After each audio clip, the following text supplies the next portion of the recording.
दोस्तों, बुद्ध की कहानियां भले ही आज की न हो, पर उनके कथ्य मानवीय भावों से जुड़े हुए हैं, इसलिए वे आज भी हमारा मार्गदर्शन करती हैं।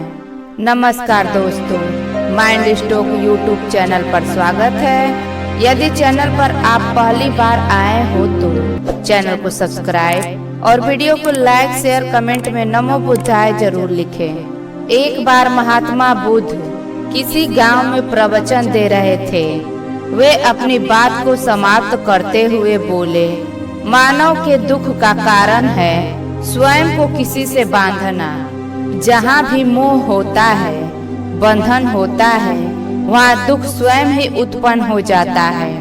अतः अपने बंधनों को जाने और उनसे बाहर निकलने का प्रयास करें। इसके बाद उन्होंने सभी लोगों को आशीर्वाद दिया और फिर अपने आश्रम को लौट गए। अगले दिन उनसे एक व्यक्ति मिलने आया। वह बुद्ध को दंडवत करता हुआ बोला, महात्मा, मैंने कल आपका उपदेश सुना। आपकी बातें मेरे हृदय में उतर गई है। मैंने अपने बंधनों को तोड़ दिया है, सारी मोह माया का त्याग कर दिया है। अब मैं आपकी शरण में आना चाहता हूँ। उस व्यक्ति की बातें सुनकर बुद्ध मुस्कुराए और धीरे से बोले, मुझे विस्तार से बताओ वत्स, तुमने कौन कौन से बंधन तोड़े और किसका मोह त्याग दिया है? वह व्यक्ति बोला, मेरे घर पर मेरे बूढ़े माता पिता और पत्नी है। मेरा एक छोटा बच्चा भी है। मेरी पत्नी बहुत बीमार रहती है। उसके कष्ट देखकर मैं अक्सर सोचता रहता था कि वह मर जाए तो उसके कष्ट दूर हो जाएं। उसकी वजह से मैं बहुत दुखी रहता हूँ। लेकिन कल जब मैंने आपका उपदेश सुना तो मेरी समझ में आ गया कि मेरे परिवार से मेरा बंधन ही मेरे दुखों का कारण है।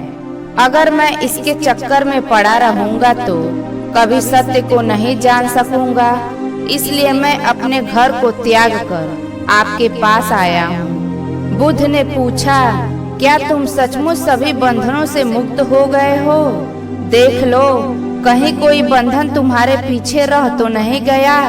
वह व्यक्ति बोला, नहीं प्रभु, मैं अपने जीवन की सारी चीजों को पीछे छोड़ आया हूँ और अब आगे बढ़ना चाहता हूँ। बुद्ध ने कहा, अगर ऐसी बात है तो फिर ठीक है। आज तुम यही आश्रम में रुको। कल मैं तुम्हें बताऊंगा कि तुम्हें क्या करना है। बुद्ध ने अपने एक शिष्य की ओर इशारा किया। शिष्य ने उसे आश्रम के अतिथि कक्ष में पहुंचा दिया। वह व्यक्ति उत्सुकता पूर्वक आश्रम की गतिविधियां देखता रहा। उन्हें देखकर वह बहुत प्रसन्न हुआ और अपने सौभाग्य पर इतराता रहा। अगले दिन बुद्ध ने उस व्यक्ति को एक कार्य सौंपते हुए कहा, तुम्हें पूर्व की दिशा में जाना है। वहाँ पर तुम्हें एक गांव मिलेगा। गांव के बाहर ही एक साधिका का घर है। वह तुम्हें कोई वस्तु देगी। उसे लेकर तुम्हें वापस मेरे पास आना है।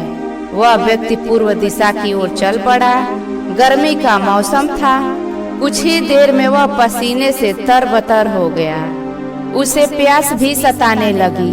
वह सोचने लगा कि अगर इस समय मैं अपने घर पर होता तो इस तरह गर्मी में पसीना नहीं बहाना पड़ता।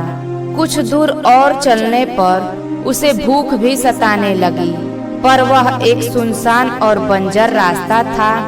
आसपास ना तो कोई पेड़ था और ना ही पोखरा तालाब। वह पुनः सोचने लगा कि अगर मैं इस समय अपने घर पर होता तो अपनी पत्नी के हाथ का बना स्वादिष्ट भोजन कर रहा होता। पता नहीं क्यों बुद्ध ने मुझे गर्मी में इतनी दूर भेज दिया।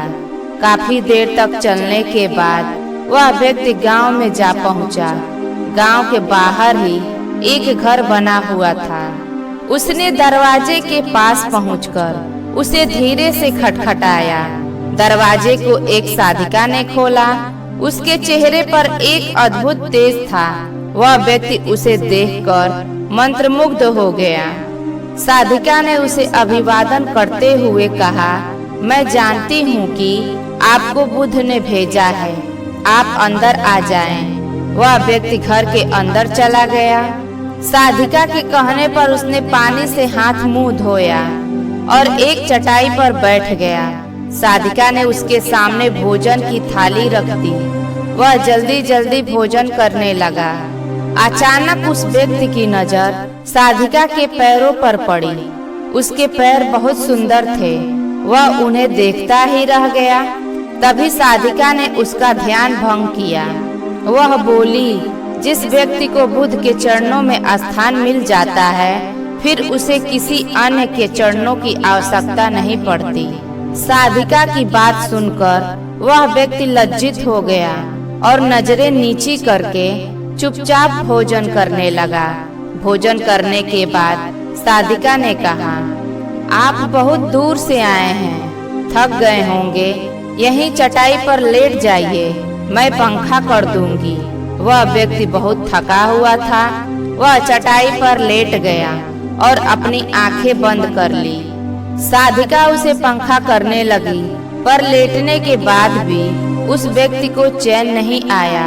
उसने धीरे से अपनी पलकों को खोला और चोर नजरों से साधिका को देखने लगा। वह सोचने लगा, यह स्त्री कितनी सुंदर है, इसकी बाणी कितनी मोहक है। अगर यह मेरी पत्नी होती तो मेरा जीवन स्वर्ग बन जाता। साधिका इसके मन की बात समझ गई। वह बोली, शरीर में कुछ नहीं रखा है, यह केवल मांस, मज्जा और अस्थियों का जोड़ है। जो व्यक्ति इसके आकर्षण से मुक्त हो जाता है, वही सत्य को प्राप्त कर पाता है। यह सुनकर वह व्यक्ति घबरा गया। वह चटाई से उठ बैठा और बोला, अब मुझे बुद्ध के पास जाना चाहिए। कृपया आप मुझे वह सामान दे दें जिसके लिए बुद्ध ने कहा था। साधिका ने मुस्कुराकर जवाब दिया, बुद्ध ने आपको जिस कार्य के लिए भेजा था वह पूर्ण हो चुका है। साधिका की यह बात उस व्यक्ति को समझ में नहीं आई। वह दरवाजे की ओर बढ़ चला। दरवाजे के पास पहुंचकर वह एक क्षण के लिए रुका और पलटकर बोला, क्या आप अंतर्यामी हैं? आपने मेरे मन की बातें कैसे समझ ली?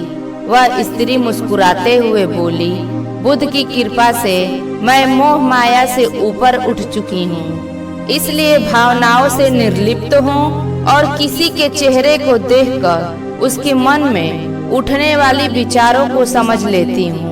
उसकी बातें सुनकर वह व्यक्ति एक बार पुनः लज्जित हुआ और सोचने लगा कि जिस स्त्री ने सच्चे मन से मेरा सत्कार किया, मैं उसके बारे में क्या क्या सोचता रहा। उसके बाद वह बुद्ध के आश्रम की ओर लौट पड़ा।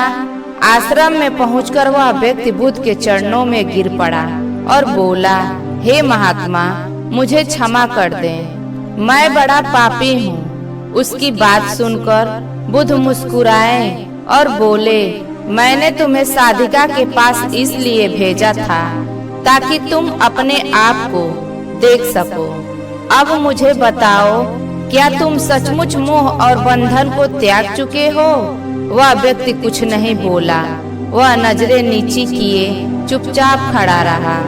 बुद्ध ने कहा, बाहरी बंधन और मोह को त्यागने से हम बंधन मुक्त नहीं होते।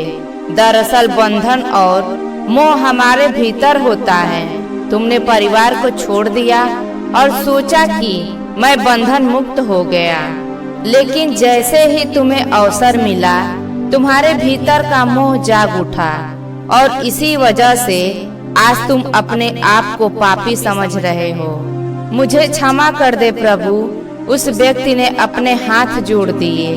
फिर वह धीरे से बोला, आप सही कह रहे हैं, मैं केवल अपनी पत्नी से पीछा छुड़ाना चाहता था। वह बहुत बीमार रहती है। 1 वर्ष से हमारे बीच संबंध भी नहीं बन पाए। मैं कुछ ज्यादा कमाता भी नहीं हूँ, इसलिए मैं अपने परिवार के दायित्वों का निर्वहन भी ठीक ढंग से नहीं कर पा रहा हूँ। शायद इसलिए मैं अपने परिवार से पीछा छुड़ाना चाहता था, पर अब मैं समझ गया हूँ, मेरा परिवार ही मेरा सत्य है और उसके दायित्वों का निर्वहन ही असली कर्म है। बुद्ध बोले, मैं जो कुछ भी कहता हूँ वह अपने अनुभव के आधार पर कहता हूँ। लोग मेरी बातों को सुनते हैं पर वे अपने स्वार्थ के अनुसार ही उसका अर्थ ग्रहण करते हैं। इसलिए मोह माया, कामना, इच्छा, वासना, क्रोध को लोग बाहर की ओर खोजते हैं, जबकि यह हमारे भीतर ही है। हम दूसरों को देखकर तरह तरह की कामना करने लगते हैं। कामना से इच्छा जन्म लेती है, इच्छा से वासना पैदा होती है और वासना की पूर्ति न होने पर क्रोध उत्पन्न होता है। यह सब एक दूसरे से जुड़े हुए हैं। क्रोध के लिए हम सदैव दूसरों को जिम्मेदार ठहराते हैं, जबकि क्रोध का स्रोत हमारे भीतर है। तुम चाहोगे तो क्रोध आएगा, तुम चाहोगे तो क्रोध नहीं आएगा। इसी तरह बंधन बाहर नहीं होते, हमारे मन में होते हैं। हम मन से ही किसी से बंध जाते हैं और मन के कारण ही हम दुख पाते हैं। लेकिन जो व्यक्ति इन बातों की गहराई तक पहुंच जाता है, वह दुखों से हमेशा हमेशा के लिए मुक्त हो जाता है। दोस्तों, यह कहानी आपको कैसी लगी कमेंट में जरूर बताएं। तब तक के लिए अपने परिवार का ख्याल रखिए। मिलते हैं अगले वीडियो में। नमो बुद्धाय।